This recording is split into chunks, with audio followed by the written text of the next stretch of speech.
Hello, I am Lauretta Miner, and I, along with Kiera Hebert, Jessica Marsh, and Tori Walters, will be presenting information on the skills gap and how it pertains to adult continuing education for our winter 2018 EDLD 611 class at Eastern Michigan University.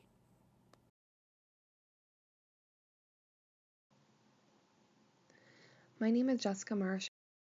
I'll be going over the next two slides. The skills gap is a critical issue that higher education institutions are struggling with. According to Cummins, advances in technology, globalization, and the decline of manufacturing jobs has led to a dramatic shift in employment trends in recent years. There is a gap in what employers need and the capabilities of the workforce.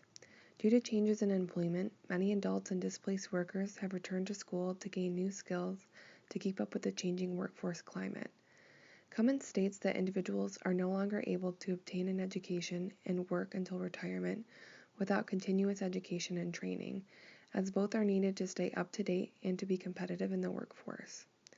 According to an article by Barr published in 2016, the United States Bureau of Labor Statistics predicts that college enrollment rates for 55 to 64-year-old adults will rise to 36.5%. Due to the large quantities of adults entering higher education institutions to acquire new skills and training, it is imperative that higher education professionals learn to meet the unique needs of this population to ensure these students are able to be successful and persist towards a credential. As higher education professionals taking this class, it is important we keep up to date with issues such as the skills gap so we can provide support services to this unique population of students so they are able to be successful in school and learn the skills needed to re-enter the workforce and obtain employment.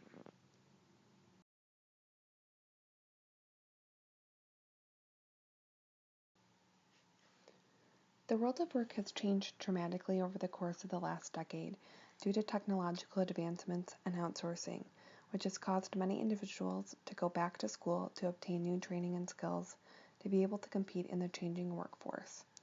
Cummins states that a combination of high unemployment and the need for a more skilled workforce has caused an influx of adult students to return to college.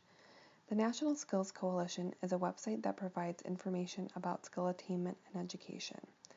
According to Berlin and Sakowitz, the National Skills Coalition conducted an analysis on data obtained from the U.S. Bureau of Labor Statistics and found that middle-skilled jobs account for 53% of the United States labor market, but only 43% of the country's workers are trained to the middle skill level.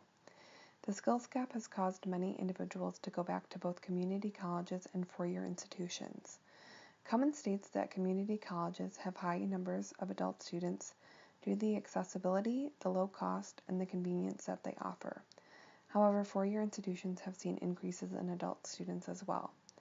To close the skills gap, higher education professionals need to support these adult students with transitioning back into school and providing them services such as counseling, advising, and tutoring to aid them to succeed inside and outside of the classroom.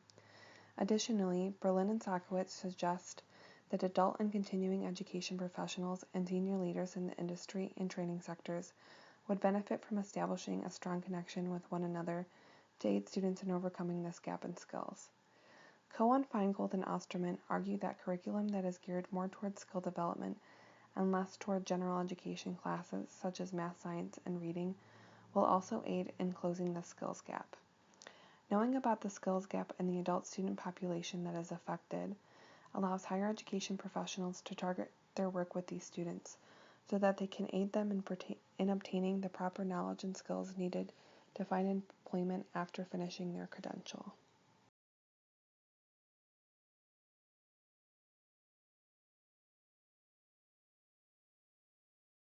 Hello, everyone.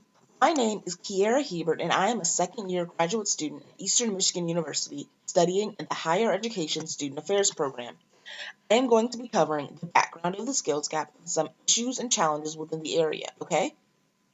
So, in regards to the background of the skills gap, here are a couple of very important things that you need to know before we can progress.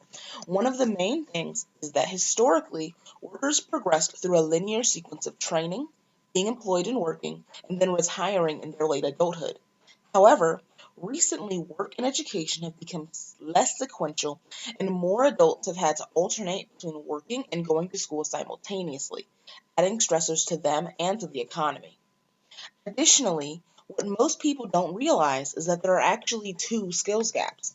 The first skills gap is the gap between the fact that middle skill jobs account for 53% of the U.S. labor market, but only 43% of U.S. workers are trained to that level. The second gap is a gap in foundational skills. 36 million working age Americans lack the ability to effectively use basic English language, literacy, and numeracy skills, 24 million of whom are already employed in low skill and low wage positions. Traditionally, industries focus on that first gap, while adult and basic education focuses on that second gap. Adult and continuing education typically tries to assist with both gaps depending on the needs of the local area.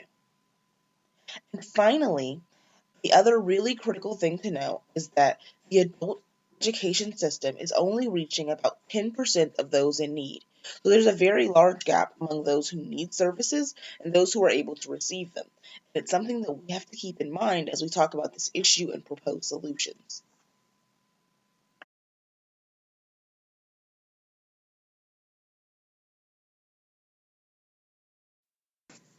All right, everyone. Now we're going to be talking about issues and challenges. A good way to distinguish between the two is that the issues are going to be the basic problems within the field relating to the skills gap, while the challenges will really be focused more on the challenges that adult and continuing education programs are having in addressing those issues and in addressing the general need of students. So the first issue is that according to Ramanathan 2017, technological advancements such as automation and artificial intelligence are expected to change the world of work. It is predicted that automation and disruptive technology threaten to replace up to 47% of all jobs in the next 25 years. Scary, right? The second issue is that collaboration between the industry and educators is not the standard approach, leading to a mismatch between what we as educators are doing and what industry leaders are looking for and assisting with. The third issue is that unemployment due to displacement is a present threat, and in fact, the rate of displacement actually doubled between 2008 and 2010, with over 6 million workers displaced. And lastly, computer literacy skills are increasingly required for middle to low skill jobs, but workers are not able to develop their skills in that area at the same pace that they're required. So, in regards to the challenges, this is what we have. Community colleges have lower completion rates than four-year colleges, and they require more flexibility for success because of the working hours of the adult learners. And then there's an issue regarding adults who have been employed, often discounting the need for additional education and training. Many workers believe that once they lose a job, they should be able to find one with a similar wage in a similar area based on their current skills. This is typically not the case. And finally, adults who do return to school need support services to help manage their work-life balance and their feelings of being outside of their comfort zone. However, because community colleges are often underfunded, this can be difficult to provide and achieve.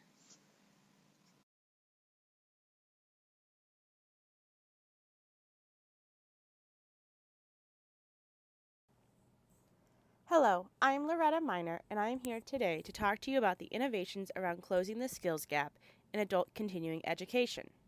As we have already discussed, there are a number of issues and challenges adult learners face while attending adult continuing education classes, either as non-traditional students at a college or university or as a student attending a GED prep class.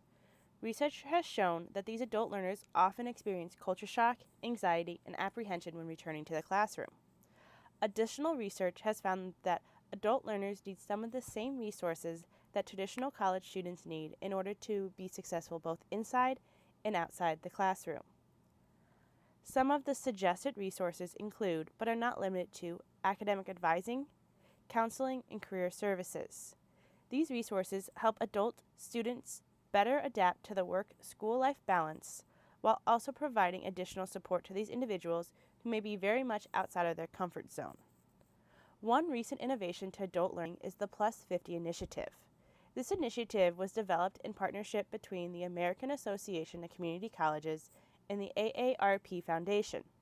The goal of the Plus 50 initiative is to provide workforce training for students who are 50 or older in order to increase retention and success of this at-risk population by providing workshops, individual coaching sessions, computer training, and financial coaching.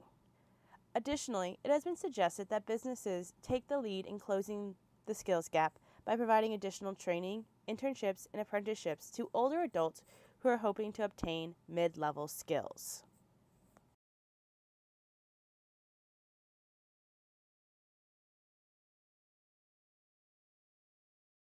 Hello, I'm Tori Walters, and I will be presenting the next slides. 4 of the data sources that we found were community colleges, the U.S. Department of Labor, workforce development agencies, and the American Association for Adult and Continuing Education. These were our data sources because community colleges are not just alternatives to four-year institutions. They are fundamental in the education of adult learners freshly out of high school, those who have been a part of the workforce, and those who are neither.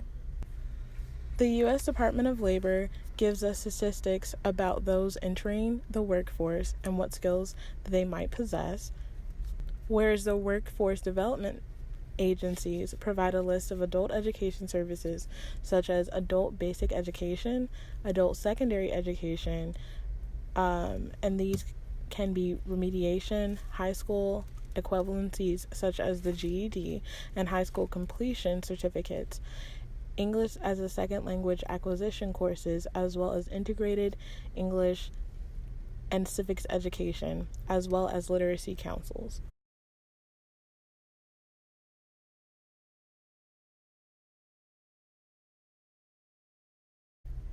Shared learning and discoveries. An example of our shared learning came with the realization that the very artifacts of our learning exist here in Washtenaw County. Washtenaw Community College and local adult education and training programs here in the area are in fact putting into effect the very suggestions that we found throughout our research. The GED helps folks earn their high school equivalency diploma.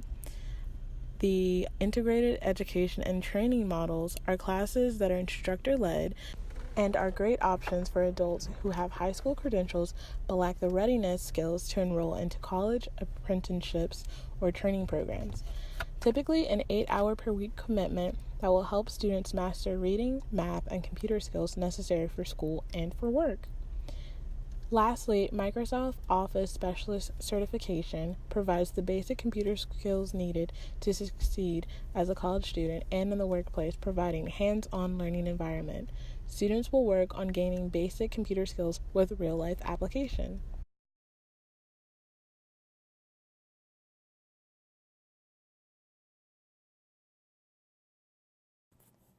Thank you very much for taking the time to listen to our presentation on the skills gap in adult education. If you would like additional information on how to help close the skills gap, please see our references.